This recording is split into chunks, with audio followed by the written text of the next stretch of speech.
é que vocês estão? Tudo bem? Nós estamos aqui para mais uma aula. Eu espero que vocês estejam bem, estejam com saúde, estejam estudando. Meu nome é Ângela e hoje nós conversaremos sobre uma temática que nós já falamos um pouquinho em outro momento. Na aula de hoje, a temática sobre a qual conversaremos são fatos históricos acontecidos no nosso país durante o século XX. Lembrando, século XX é o que vai de 1901 até 2000, tá certo? Mais uma vez, eu acho importante todo início de aula nós explicarmos há inúmeros fatos que aconteceram que são importantes, que são relevantes.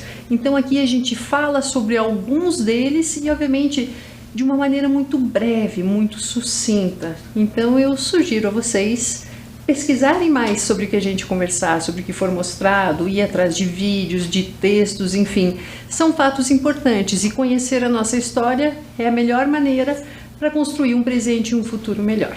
Tá certo? Então vamos pensar. No início do século XX, o que estava acontecendo aqui no Brasil? A vacina foi declarada obrigatória para crianças em 1837 e para adultos em 1846. Mas essa resolução não era cumprida. Primeira questão, eu acho importante aqui a gente chamar a atenção para uma palavra. Aqui está escrito epidemia. A gente escutou recentemente, em 2020, nós tivemos uma pandemia do Covid-19. Qual que é a diferença entre epidemia e pandemia? Epidemia é algo que acontece numa região específica. Por exemplo, aqui nesse contexto, estava tendo uma epidemia na cidade do Rio de Janeiro. Não se espalhou para outros países, ou seja, epidemia. Já quando algo é declarado pandemia, quer dizer que ela está tão espalhada que perdeu-se o controle em relação a isso. Tal doença foi encontrada, tal vírus foi encontrado em diversas regiões do mundo, que foi, por exemplo, o que aconteceu com o Covid. Começou numa região específica e de repente começaram a surgir casos em diversos países, nos diversos continentes. Então foi declarada uma pandemia, ou seja, aconteceu no âmbito mundial. Mas então, retornando aqui, era início do século, estava tendo uma epidemia de varíola no Rio de Janeiro, as pessoas estavam morrendo. A gente tem que pensar que nessa época a vacina era uma coisa relativamente nova. Não havia o hábito de se vacinar as pessoas. Então, era uma ciência nova, as pessoas tinham muito medo em relação a isso. Puxa, e se eu tomo uma vacina e morro? Enfim, as pessoas tinham esse receio por não conhecer. Então tinha uma certa obrigatoriedade de vacina, mas as pessoas não se vacinavam por não conhecer. Afinal, era algo novo que estava acontecendo pela primeira vez. É importante nós falarmos sobre uma personalidade marcante dessa época, que é Oswaldo Cruz. Quem foi Oswaldo Cruz? Oswaldo Cruz foi um médico, bacteriologista, epidemiologista e sanitarista brasileiro. Em 1900, ele fundou o Instituto Soroterápico Federal no Rio de Janeiro, transformado em Instituto Oswaldo Cruz, que é uma fundação respeitada internacionalmente. Se a gente pensar a questão de estudos, de pesquisa, de medicamentos, de vacina, que essa fundação tem desde o passado até os dias de hoje, a gente pode afirmar que a importância que ela tem para o Brasil e para o mundo é muito grande. E tudo isso começou com Oswaldo Cruz, que é um brasileiro que tem que ser conhecido, tem que ser estudado, afinal, de certa forma, ele ajudou a salvar milhares de vidas com o seu trabalho e com as suas pesquisas. Mas voltando a falar, então a gente estava com uma epidemia no Rio de Janeiro. E daí a gente estava falando sobre a questão da vacina, que ela era obrigatória, mas era algo relativamente inédito, novo, as pessoas tinham muito medo de tomar. Então o que aconteceu? Se a gente pensar em relação à vacina, em 1904 havia uma campanha, Oswaldo Cruz começou uma campanha para erradicação, ou seja, para diminuição de epidemias de varíola e febre amarela. Então houve um projeto para a obrigatoriedade da vacinação e apenas os indivíduos que comprovassem ter sido vacinados conseguiriam contratos de trabalho, matrículas em escolas, certidões de casamento, autorização para viagens, etc. Então essa foi uma grande batalha para Oswaldo Cruz para que as pessoas se vacinassem. Afinal, ele era cientista, ele era bacteriologista, ele era médico, ele sabia da importância da vacinação para controlar a epidemia. Entretanto, a gente teve um evento muito importante que se chama Revolta da Vacina. A nova lei foi aprovada, mas muitas pessoas não aceitavam ter que tomar uma injeção contra a sua vontade, ou seja, era obrigatório, e daí houve muitos protestos, que é o que vocês conseguem ver nessa imagem, por exemplo, em relação à destruição de patrimônio, as pessoas na rua. Mas essa revolta não se resumiu somente a um movimento popular. Houve um caos na capital federal. As pessoas foram presas, houve deportações, houve pessoas feridas, houve pessoas que morreram em menos de 2 semanas de conflitos.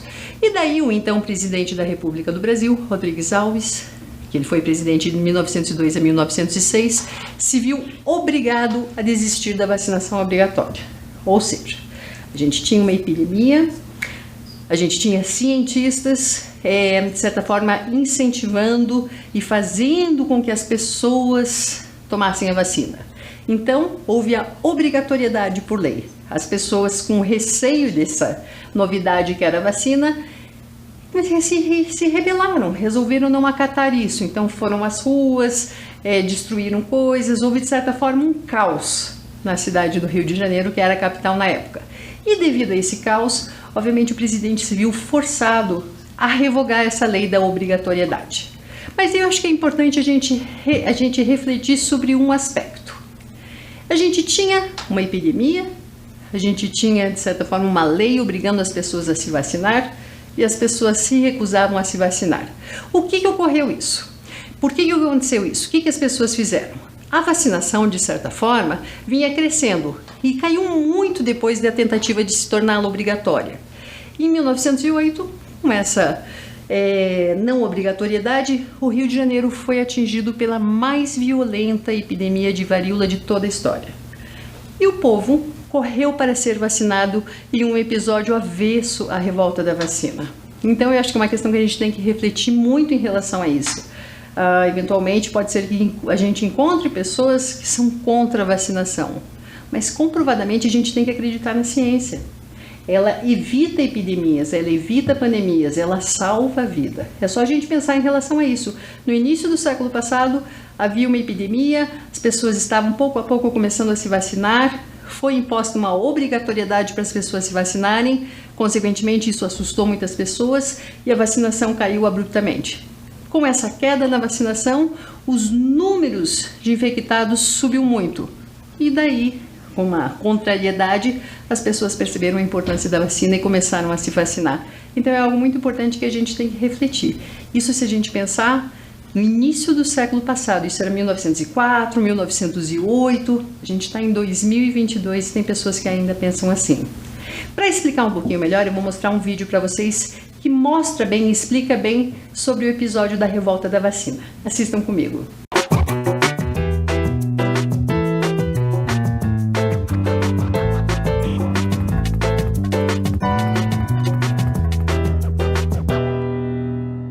R$300 por um rato, de preferência morto. Foi assim que no início do século XX, o jovem médico Oswaldo Cruz acabou com a epidemia da peste bubônica no Rio de Janeiro.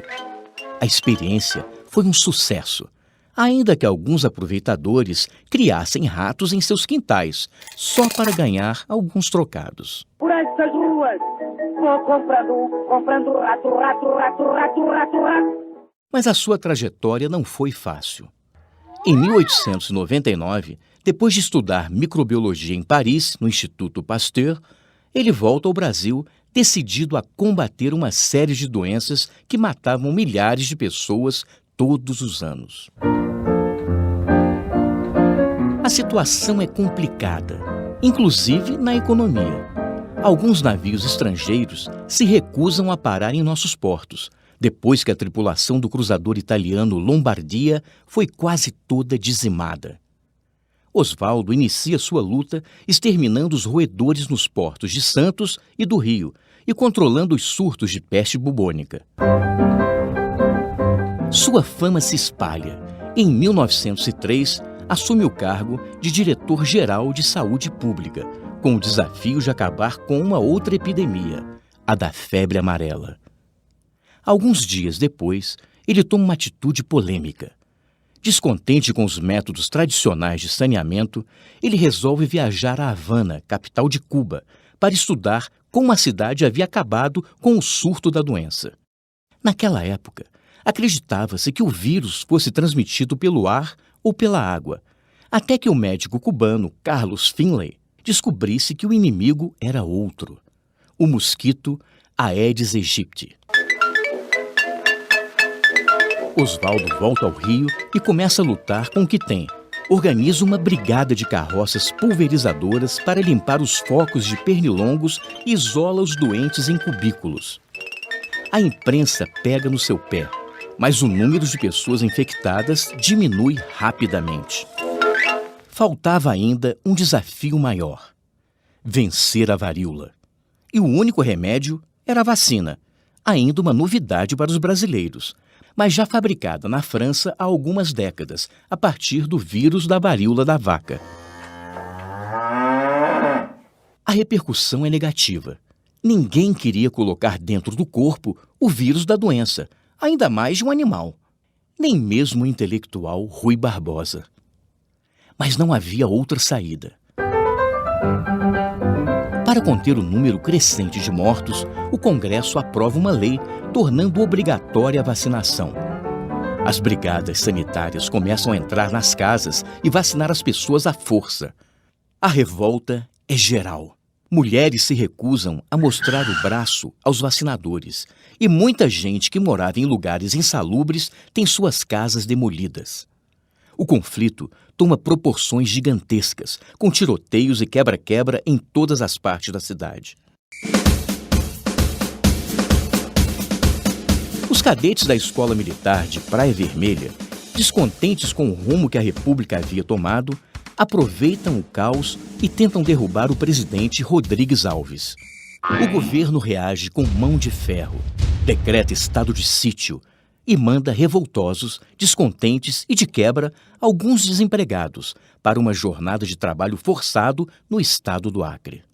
Diante de uma intensa pressão popular, o presidente revoga a lei da vacina, que deixa de ser obrigatória. Mas quem quisesse trabalhar, estudar ou casar, precisava se vacinar. Com o tempo, o número de contaminados despenca e as pessoas passam a procurar voluntariamente os postos de saúde. Em breve, já não haveria mais nenhum caso de varíola. Em 1907, Oswaldo Cruz recebe, na Alemanha, o prêmio mais importante de higiene e saúde pública da época, competindo com mais de 120 concorrentes do mundo inteiro. A imprensa agora o chama de gênio. E o próprio Rui Barbosa, quem diria, o saúda como herói nacional.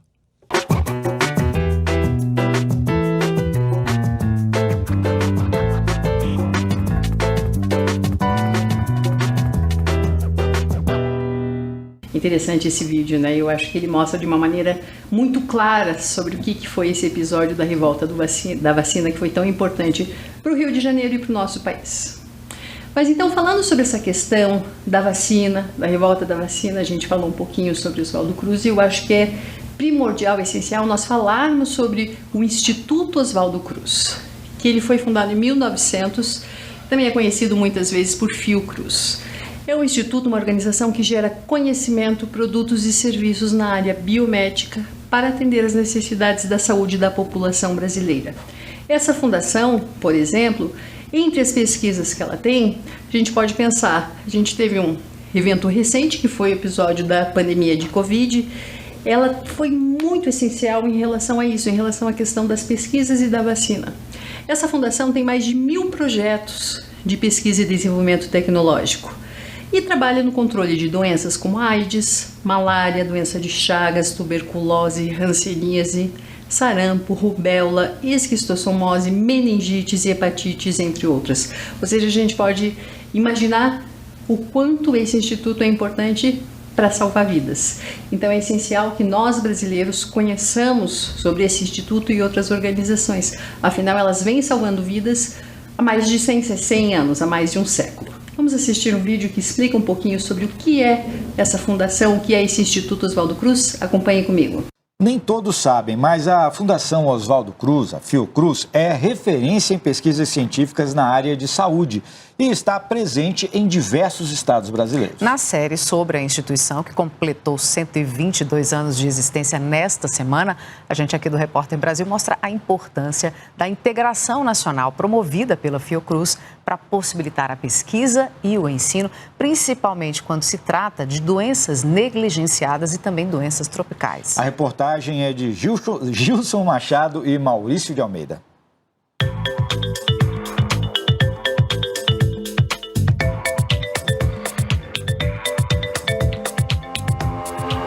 Desde que foi criada, a Fiocruz forma profissionais para a área da saúde.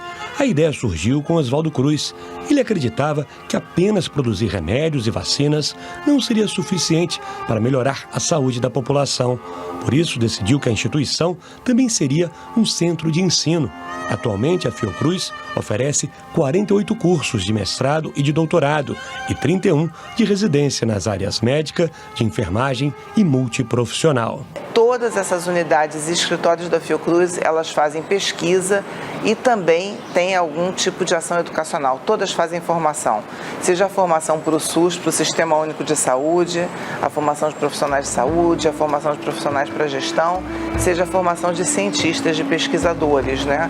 Então, ao longo desse período, a Fiocruz se expandiu, se diversificou e com isso houve a diversificação das atividades de pesquisa e de formação de recursos humanos. Num país com dimensões continentais como o Brasil, nem sempre um problema de saúde que acontece no Nordeste é igual ao do Sul. Por isso, a Fiocruz criou uma estratégia de pesquisas diversificadas, com escritórios montados em 10 estados, além do Distrito Federal. Nessas unidades, os cientistas atendem às demandas daquela região. A Fiocruz, estando em diferentes lugares, ela pode trabalhar como um sistema, que é envolver todas as suas unidades para responder determinados problemas em um determinado local.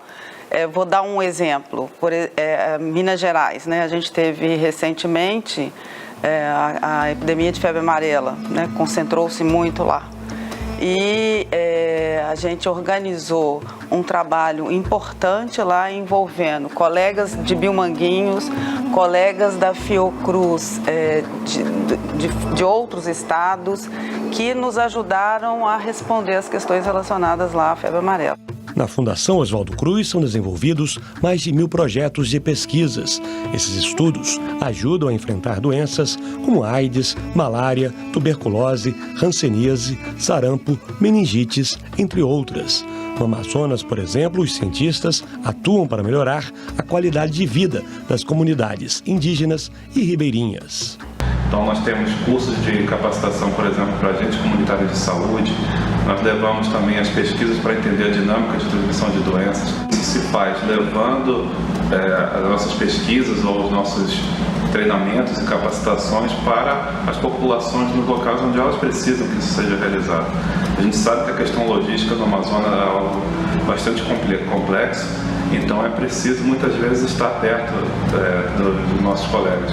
Os pesquisadores da Fiocruz também trabalham na Estação Comandante Ferraz, na Antártica. A fundação tem um laboratório exclusivo para o desenvolvimento de estudos científicos no continente gelado. Os pesquisadores do Brasil, obviamente, a Antártica é um campo de estudo muito grande, tanto na parte de oceanografia, estudos do clima e, obviamente, todo o material biológico. A gente quer monitorar quais são os agentes patogênicos presentes no continente antártico, tanto de vírus, bactérias, fungos, parasitos. Amanhã, na última reportagem especial sobre a Fiocruz, você vai ver as ações de atendimento ao público dentro dos institutos que fazem parte da Fundação, como, por exemplo, os bancos de leite humano, que beneficiam milhares de bebês e mamães em todo o país. E agora, nós vamos para outro evento, outro acontecimento do século XX, que marcou muito a história do Brasil, que foi a Semana de Arte Moderna de 1922. O que foi a Semana de Arte Moderna? Foi um movimento cultural que aconteceu em fevereiro de 1922 e, de certa forma, é considerado um marco inicial do movimento modernista no Brasil. A Semana de Arte Moderna rompeu padrões, inovou, trouxe uma diferença muito grande. Teve uma questão da gente pensar em relação à arte com o jeito brasileiro. Então, se a gente pensar em relação a isso, existe toda uma questão cultural no Brasil, até a Semana de Arte Moderna, e outra que se iniciou, obviamente ela já existia, mas que ficou mais forte com a Semana de Arte Moderna em 1922. Nessa imagem vocês conseguem ver alguns dos artistas que participaram da Semana de Arte Moderna, mas foram artistas diversos, como autores, pintores e músicos que se juntaram e buscavam uma forma de romper, de certa forma, com um padrão tradicional artístico. Ideias novas e novos jeitos de pensar e conceber a arte surgiram. Onde que aconteceu a Semana de Arte Moderna? Ela aconteceu na cidade de São Paulo, mais especificamente no Teatro Municipal. E as grandes transformações nas artes do nosso país começaram ou ficaram mais claras a partir dessa data. Entre elas, uma valorização da identidade brasileira, uma ausência de formalidade, mais liberdade de expressão, uso da linguagem coloquial, entre outros. Se a gente pensar, muitas pessoas iam até esse local, até o Teatro Municipal de São Paulo, e de certa forma assistiam a saraus, pessoas recitando poemas, apresentações de música, dança, muitas vezes conseguiam conhecer e interagir com os artistas e de certa forma foram conhecendo um pouquinho sobre algo novo, porque de certa forma tinha uma liberdade maior em relação ao tipo de arte, mais elementos da cultura brasileira eram mais claros, mais explícitos, enfim, de certa forma mudou muito a questão cultural do Brasil. Se a gente pensar em relação a alguns dos artistas que se destacaram nessa semana, são muitos. Alguns dos mais considerados mais relevantes para o movimento são Mário de Andrade e Oswald de Andrade, apesar de ter o mesmo sobrenome, eles não são parentes, Graça Aranha, a pintora Anita Malfatti, Heitor Villa-Lobos, Di Cavalcanti e muitos outros. A gente até consegue perceber. Aqui nessa imagem a gente tem uma cédula do cruzeiro, que era a moeda utilizada no Brasil na época. E nessa cédula a gente tem Mário de Andrade, que foi um dos principais artistas da Semana de Arte Moderna. Então aí a gente pode perceber, se tem um artista numa cédula de dinheiro da época, a gente consegue de certa forma imaginar a grandiosidade que teve esse artista e também esse movimento. A gente vai assistir um vídeo que mostra um pouquinho sobre a vida de outro artista dessa semana que foi muito importante, que é o pintor Di Cavalcanti. Acompanhe comigo.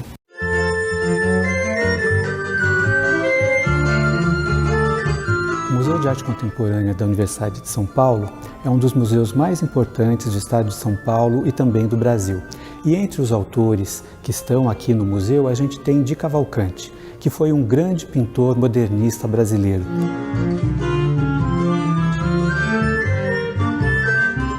O acervo do MAC de Di Cavalcanti inclui mais de 550 obras, principalmente desenhos. E ele fez muitas obras, muitas mesmo, que têm relação com a música. Ele viveu numa época em que era muito forte a influência do samba, do choro, da seresta, e ele representa isso na obra dele. Sempre com aquela sensualidade, com aquela característica comum da música popular brasileira desse período do modernismo e período em que ele viveu.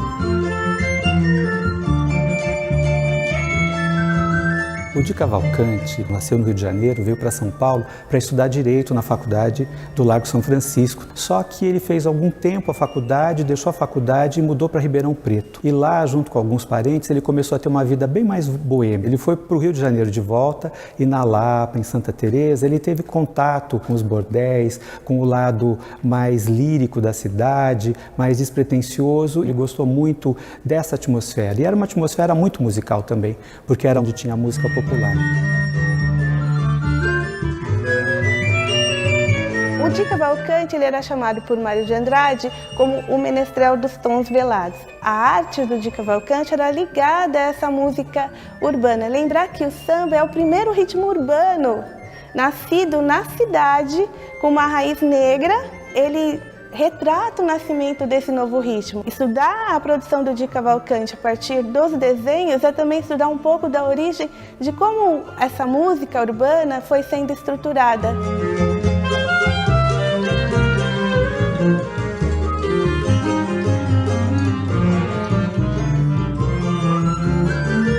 partir da música, é lógico, vão surgir também a figura do negro que é músico, da mulata que dança, de toda essa atmosfera urbana que nos anos 40 a gente é tido como malandragem. Ele retrata um mundo que ainda não tinha voz. Ele passa esse ambiente para o papel e traz para a gente agora no futuro uma análise do que eram os anos 20, o que foi os anos 30 e os anos 40. E tudo isso com uma pitada de técnica das vanguardas francesas, principalmente do traço forte e ilustrador de Cavalcanti.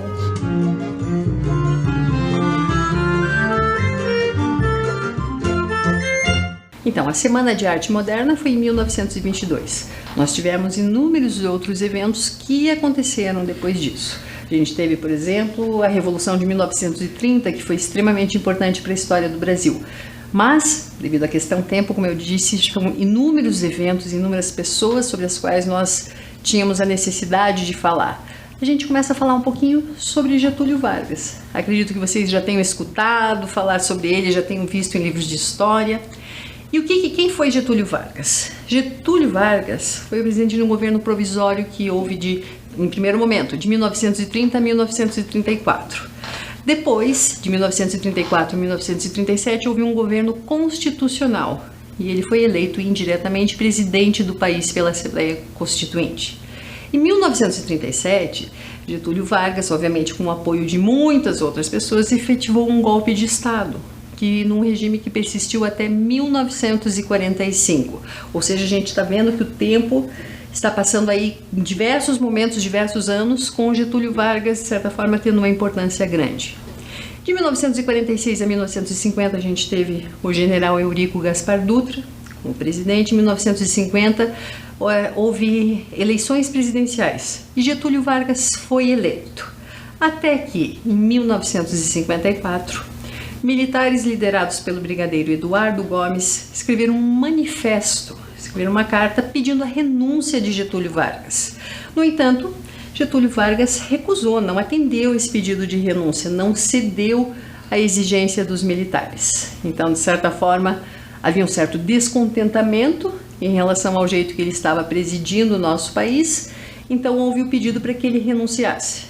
E Getúlio Vargas acabou não acatando esse pedido, não renunciando.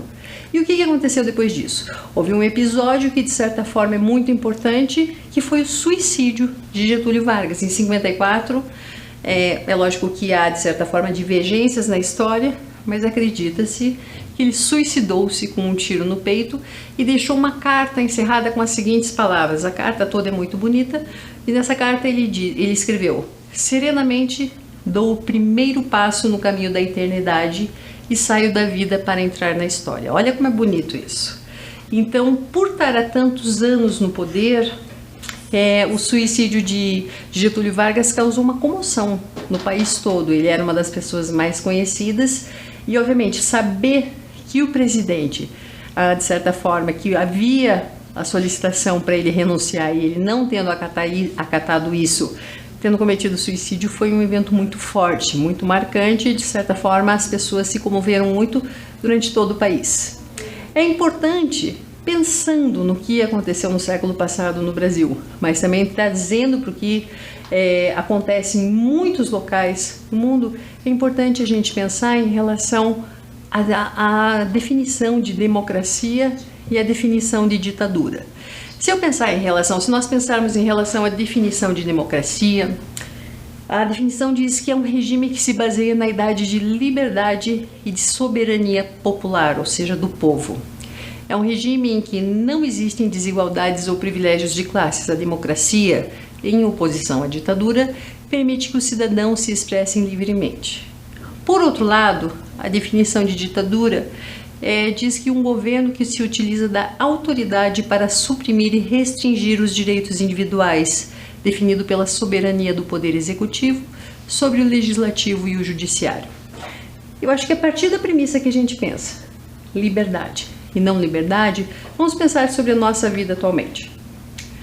Se eu estiver num grupo de amigos, se eu estiver, de certa forma, na casa de alguém, eu tenho a liberdade de ter a minha opinião. Obviamente, A gente sempre vai encontrar, independentemente do assunto, a gente vai encontrar pessoas das quais nós discordamos. E ok, isso faz parte da vida, isso faz parte de um sistema democrático, onde cada um tem a sua opinião. Já quando a gente vive sob um sistema de ditadura, a gente não tem essa liberdade sequer de falar sobre isso. Seria um risco muito grande você ser contra um sistema, uma pessoa, alguém que esteja no poder. Você não tem esse direito, porque afinal a ditadura tolhe os nossos direitos. A gente tem que seguir de acordo com as crenças que esse sistema indica. Então eu acho que aí está uma premissa muito grande. Puxa vida, você é a favor da democracia, você é a favor da ditadura? Eu acho que a gente tem que ser a favor da liberdade. Pessoas das quais discordamos, ocasiões, eventos, fatos com os quais nós não concordamos, isso sempre vai existir, mas deve vir uma questão de bom senso, de diálogo, de respeito que é imprescindível sobre qualquer aspecto. E a gente teve no Brasil, durante um longo período da ditadura militar, mais especificamente de 1964 a 85, ou seja, mais de 20 anos. Em 64, militares contrários ao governo de João Goulart destituíram esse presidente e assumiram o poder por meio de um golpe. Então, o governo passou a ser comandado pelas Forças Armadas. A ditadura restringiu o direito do voto, a participação popular e reprimiu, acho que é importante falar aqui, reprimiu com violência os movimentos de oposição. Então, isso é uma questão muito importante. A gente tem que pensar, nessa ocasião em que havia ditadura, as pessoas eram reprimidas com o uso de violência. A gente tem, de certa forma, muitas histórias de pessoas que foram torturadas, assassinadas, desapareceram.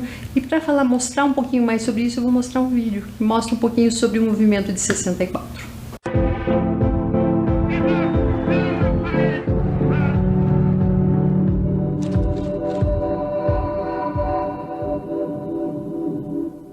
Inflação de 75%, conflitos no campo, greves, manifestações sindicais e estudantis, luta anticomunista, calorosos debates políticos. Foram assim os 40 dias que antecederam a histórica Semana Santa de 64.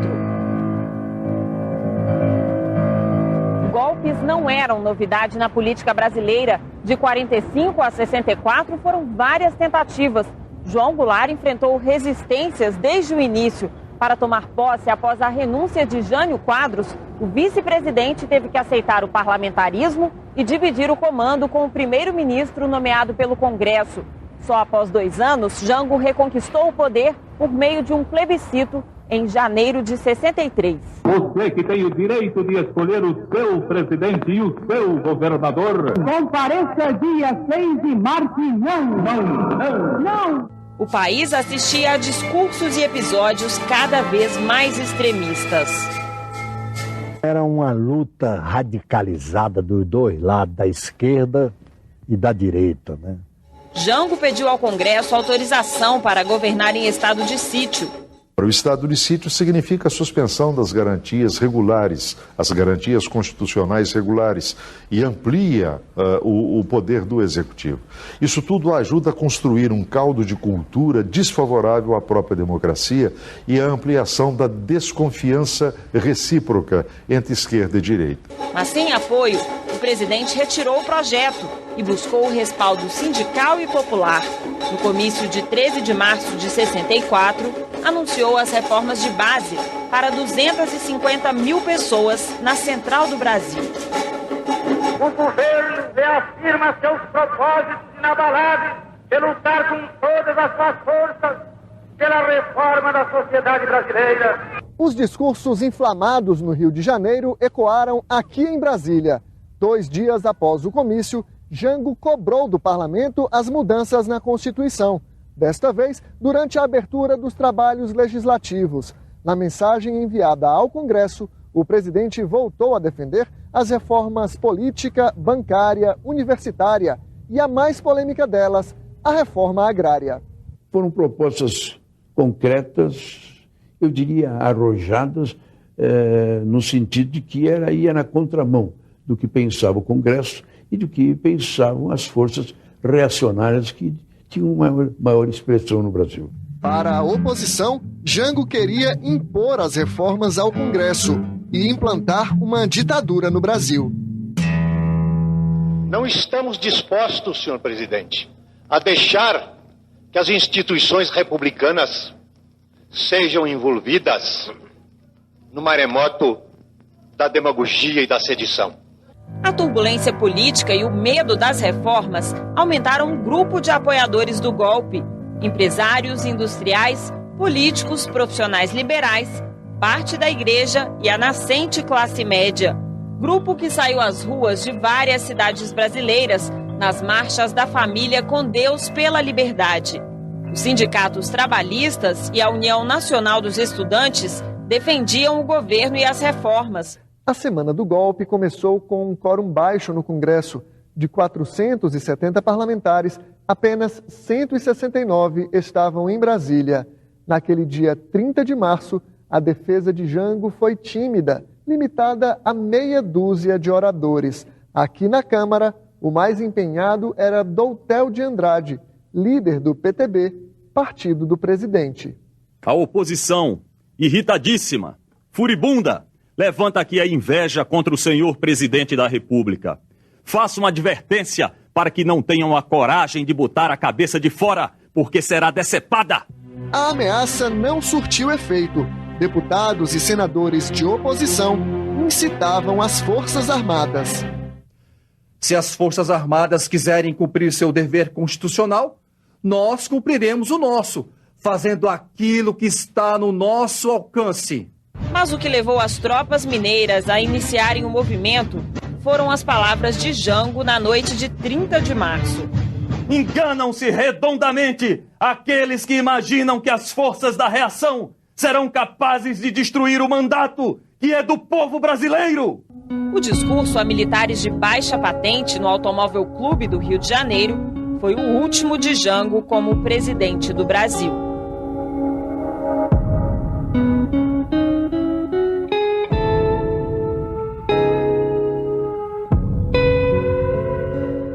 De certa forma, a gente teve muitos aspectos em relação à ditadura, por exemplo, a gente teve a AI-5. Eu acho que é muito importante a gente pesquisar sobre isso, até pela questão da gente conhecer a nossa história, a gente ter um posicionamento em relação à nossa história, o que a gente quer pra gente. Estudar os dois lados, de quem é favorável à ditadura, de quem é contra a ditadura, e tomar uma posição. Eu só acho que a questão da gente ter a liberdade, da gente ter o diálogo, da gente não ser torturado, não sofrer maus tratos pelo que a gente acha, pelo que a gente acredita, é uma questão muito importante. E algo que fez toda a diferença para, de certa forma, acabar com a ditadura foi o movimento estudantil. O movimento estudantil aconteceu durante principalmente as décadas de 1960 e 70 e foi uma grande mobilização social. A ditadura, como a gente já falou, reprimia violentamente grupos e movimentos de oposição. Em 1968, houve um evento que foi conhecido como Passeata dos 100 Mil. Foi uma manifestação popular contra a ditadura militar brasileira e ela foi organizada pelo movimento estudantil na cidade do Rio de Janeiro. De certa forma, conta-se que milhares de estudantes e pessoas que eram contra a ditadura foram até as ruas para mostrar sua insatisfação contra esse sistema, contra o que estava acontecendo. Enfim, isso faz toda a diferença numa sociedade, essa manifestação. E daí a gente teve, depois desse evento, o último presidente da ditadura, que foi, entre aspas, de 79, a gente teve o término do mandato de Geisel, de 79 a 85, a gente teve Figueiredo, General João Batista de Oliveira Figueiredo, que foi o último presidente do período da ditadura militar que durou por mais de 2 décadas. Depois disso, houve a lei da anistia, e essa lei permitiu o retorno de milhares de exilados políticos. Também concedeu perdão para aqueles que cometeram crises políticas, ou seja, muitas pessoas durante o período da ditadura, políticos, artistas, enfim, diversas pessoas saíram do Brasil. E daí eles puderam voltar ao Brasil, mas também aqueles que cometeram algum tipo de crime também tiveram seus crimes, de certa forma, perdoados. Houve a anistia. Aí a gente teve o movimento das diretas já, que teve uma grande importância, que foi um movimento civil e popular no início dos anos 80, e ela teve uma grande questão em relação ao direito ao voto. Se a gente pode votar, isso começou nessa época, o movimento das diretas já. Então houve negociações para acabar com o regime militar, está em 85, acabou, e houve a eleição de Tancredo Neves de forma indireta. As eleições diretas para o cargo do presidente da República só aconteceram no ano de 1989. Até aqui tudo bem? Como eu disse, eu estou falando de uma maneira muito breve, trazendo somente alguns aspectos da história. Nós temos que conhecer para tentar fazer a história de hoje e do futuro cada vez melhor. O conhecimento é imprescindível para isso. Vamos falar um pouquinho de inglês então? It's English time! A gente vai falar de uma maneira bem breve em relação a algumas profissões associadas com números. Se a gente pensar, a gente já falou sobre isso, então eu vou falar rapidinho somente até o número 30, pensando nas datas. A gente tem lá 1, 2, 3, 4, 5, 6, 7, 8, 9, 10, 11, 12, 13, 14, 15, 16, 17, 18, 19, 20, 21, 22, 23, 24, 25, 26, 27, 28, 29, 30. Daí continuaria. 31, 32, 33, 34, enfim, não vou repetir. Mas daí a gente teria 30, 30, 40, 40, 50, 60, 70, 80, 90, daí 91, 92, 93. Por que eu estou falando isso? Porque para a gente falar anos em inglês, geralmente a gente vai dividir em dois. Por exemplo, 1900, a gente tem 19 e daí 00. Puxa vida, a gente vai falar 1900, 1900. 1905, a gente vai dividir em dois. 1905, 1905, ok? 1870, a gente falaria 1870, ou seja, 1870, 1870. 1984, se a gente dividir, a gente fala 19, como que é 19 em inglês, vocês lembram? 19, 84, 84. Então é simplesmente para a gente pensar em relação a isso. Se a gente pensar, a gente não está mais nos anos de 1700, 1800, 1900, que a gente fala 1974, 1974, 1974. A gente está nos anos 2000. Como que a gente fala nos 2000? 2000. Como que a gente fala 2009, por exemplo? 2009. 2009.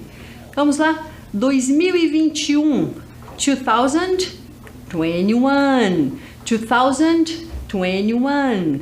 Vamos fazer uma atividade rapidinha só para ver se vocês entenderam em relação a isso? Pensando em relação a alguém que a gente falou nessa aula. Aqui a gente tem uma imagem de Heitor Villa-Lobos, que foi um brasileiro bem importante para o movimento de 1922, para a Semana Cultural Literária de 1922, ou seja, a Semana de Arte Moderna. He was born, ele nasceu em 1887. He was born in 1887. Eu vou dar um exemplo agora em relação a outra pessoa. Aqui a gente tem sobre alguém que a gente falou também, Oswaldo Cruz. He was born in, eu vou ditar, tenta escrever esse número. He was born in 1872. 1872. Ou seja, he was born in 1872. Você nasceu em que ano? Isso a gente tem que aprender a falar, a gente tem que conseguir praticar, de certa forma, os números de uma maneira contextualizada. Quando que você nasceu? I was born in... Daí eu vou falar o ano, não importa porque é segredo da idade, ok? Mas a gente tem que pensar em relação a isso. Pense em relação à idade de vocês. Nossa aula está chegando até o fim, eu vou ficando aqui. Até a próxima, não esqueça que é muito importante a gente conhecer a nossa história. Tchau, tchau!